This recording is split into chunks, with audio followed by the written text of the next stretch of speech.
Hello বন্ধুরা, good morning. তোমরা সবাই কেমন আছো? আমি ভালো আছি। তো আজকে আরেকটা রেসিপি নিয়ে এলাম। আজকে হলো বিরিয়ানি করবো। তো একটু দেখো, এই বাদামগুলো ভাজি।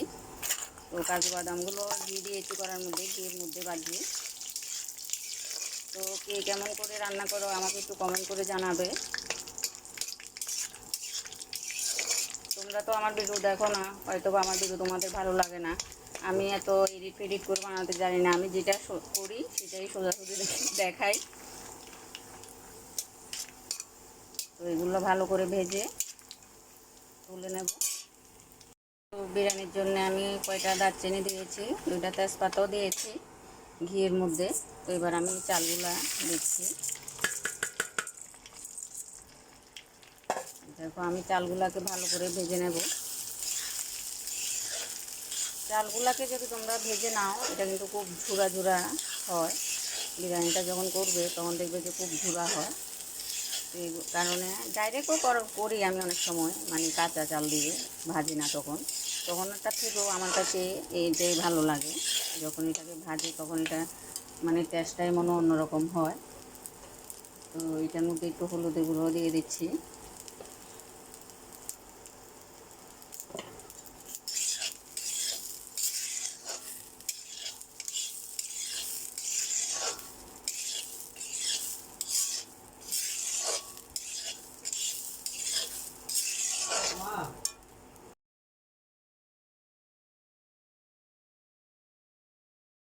আমার বিরিয়ানির চালগুলা কেমন ভেজে ঝুরা ঝুরা হয়ে গেছে।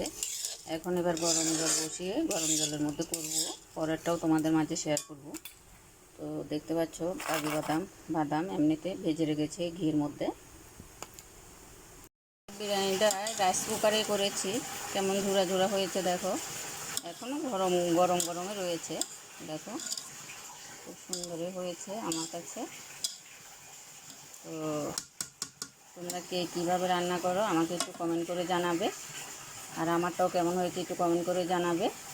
তো দয়া করে আমার ভিডিওগুলো একটু দেখবে, লাইক করবে, কমেন্ট করবে। তোমাদের কাছে এটাই অনুরোধ রইল।